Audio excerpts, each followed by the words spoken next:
All right, class. So with this video, what we're going to be talking about is the beginning of chapter 15.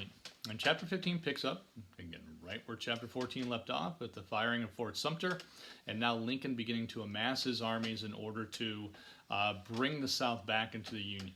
So understand that Lincoln never formally recognized the South's right to secede, that that's not anything that he thought was legal.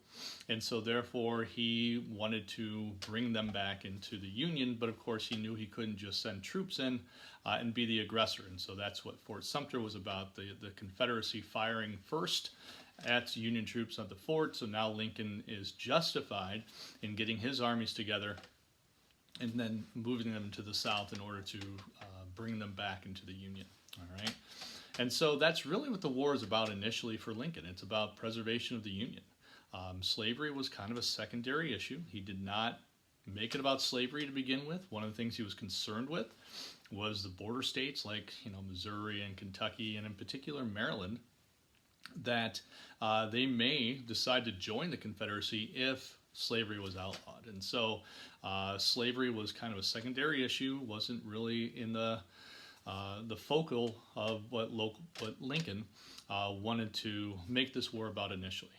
Okay, you can kind of understand a little bit with Lincoln's ideas there with Maryland in particular, that a part of Washington D.C. lies within Maryland, and if Maryland secedes, then the whole of the capital is going to be in Confederacy hands.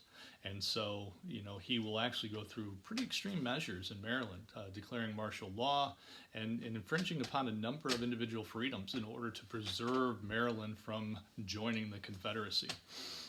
So it's kind of the initial beginning of chapter 14. And so now we kind of look at the advantages that both sides had going into the war. Now the North, had all the advantages you could imagine if you're talking about warfare. You're talking about more men, you're talking about more money. Most of the industry of the United States lay in the North. Most of the railroads lay in the North, so you're talking about getting goods and weapons and food to anywhere to help out the soldiers. The North had a huge advantage there.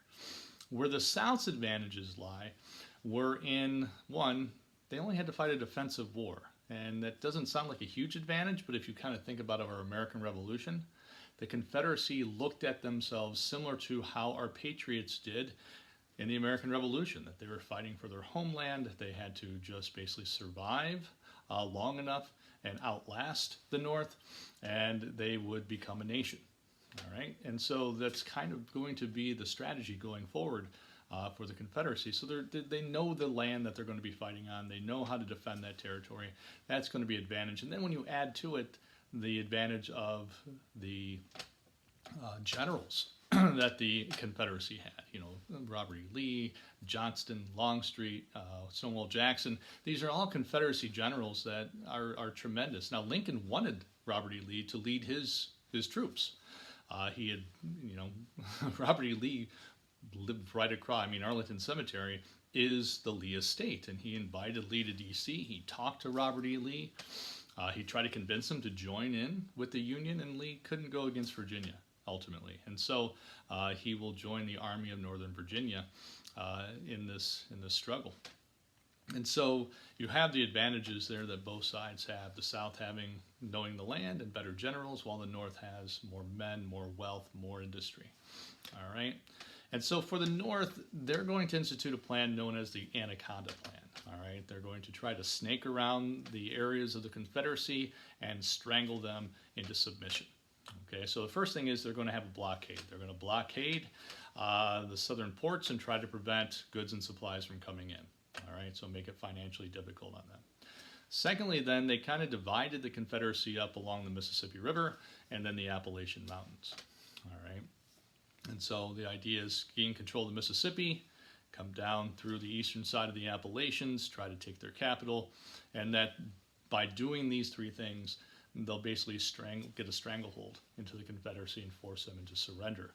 And so we see that initial kind of start with the first battle of Bull Run, all right, or otherwise known as Manassas. So kind of depending on where you lived, is somehow how these are named at times. All right, so if you're in the north, a lot of times it was named after the town that it was by, and if you're in the south, it was often named by the landmarks that it was by. And so Bull Run is a creek that runs through this area, Manassas Junction being the town. So some books will refer to it as the First Battle of Manassas, others will call it First Bull Run.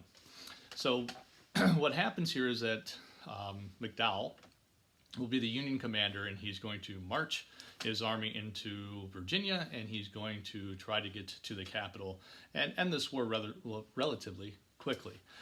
There was a consensus, mainly in the north and some in the south, that this would be a pretty quick war. That if you wanted to be a part of this and to join up, you better join up early because it's not going to last that long.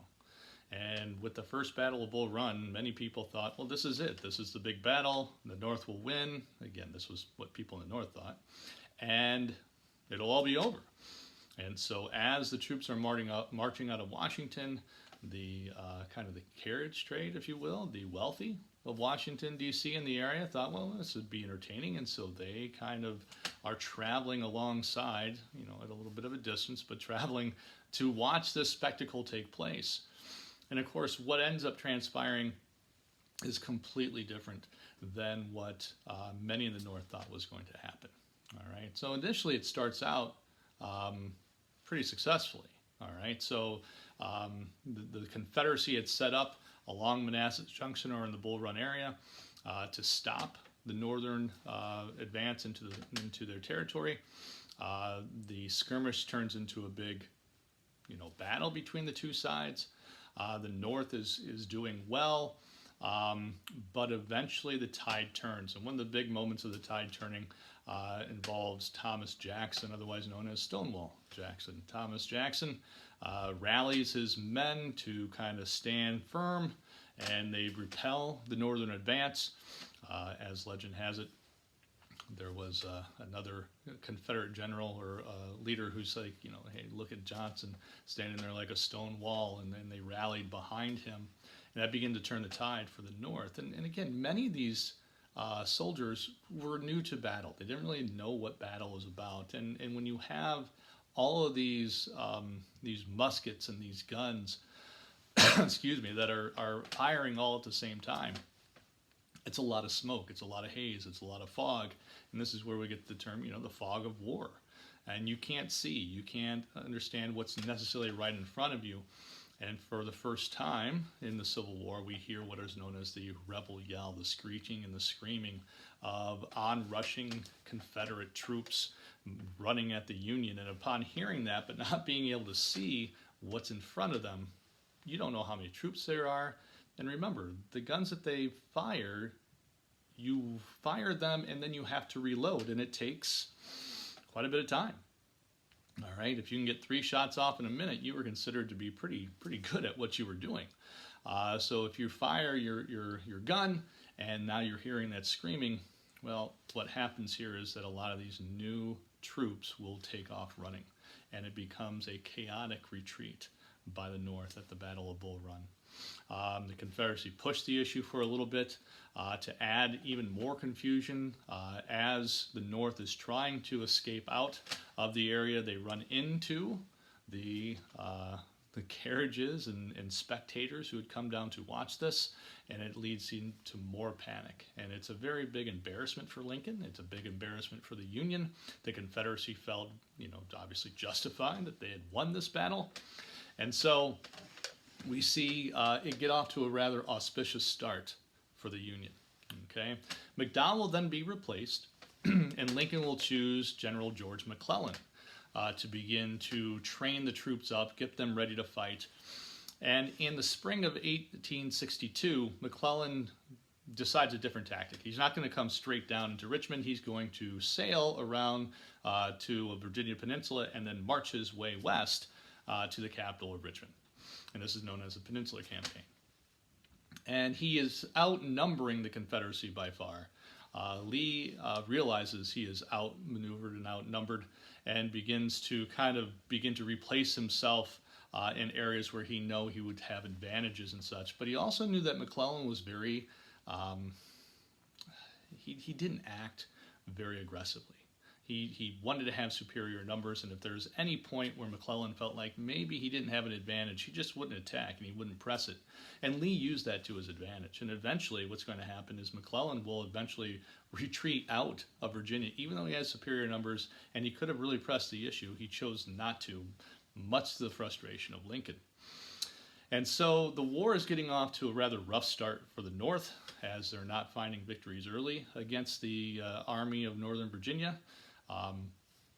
And then that does change a little bit. Robert E. Lee decides that if he could, he'd like to get a victory on Northern soil, and that may help get European allies, that the British or the French may recognize that the Confederacy has a chance to win, and that they may be able to,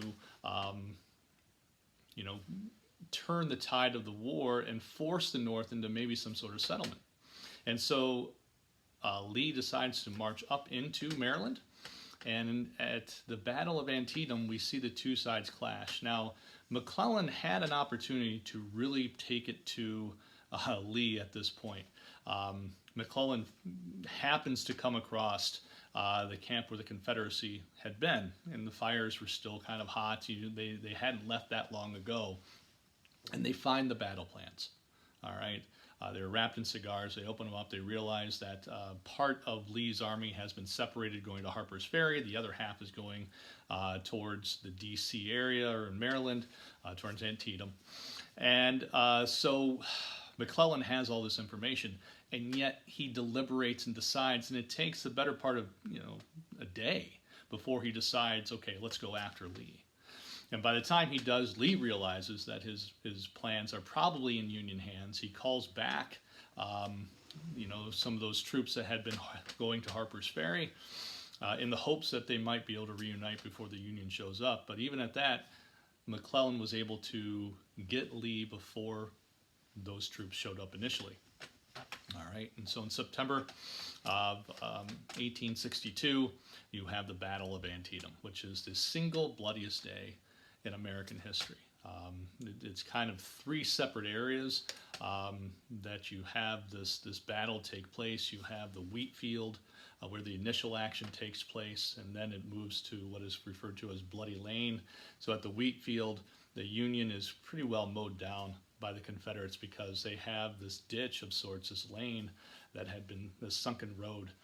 And they were using it basically as a trench, and they were just demolishing the Union troops as they come through. Well, eventually the Union's able to flank that road, and they remove the Confederacy out of that area and push them back through the town.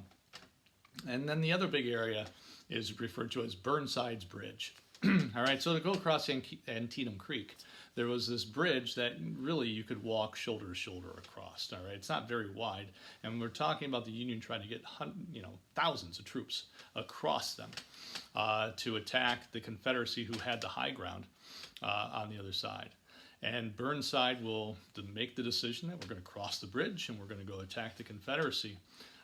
And at first, of course, it's a very difficult crossing, but eventually they do get across, and they are attacking the Confederacy, and the Confederacy is on the run, and McClellan is really, really close to breaking the Confederacy. But two things happen. One, he does not call in his reserves to really get a full advantage. And two, Hill's crew comes in, A.P. Hill's group comes in and helps to, they were marching from Harper's Ferry, and they will help kind of balance the attack there. Now, eventually, of course, the Confederacy will retreat back to the south, and so Antietam is seen as a victory for the Union, that they defended their territory and they pushed the South back. But McClellan could have, and most historians look at it, could have destroyed Lee's army that day had he acted more directly once he got the information and the plans. All right, so Antietam's huge in the sense that we're talking, 20,000 casualties in a single day, the bloodiest day in American history as far as warfare goes. And it's also going to be important for the next thing that we're going to look at in the next video, and that is going to be the issuance of the Emancipation Proclamation, where the war now becomes about slavery and the emancipation and freeing of people.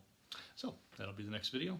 Until that time, hopefully you all stay healthy and well.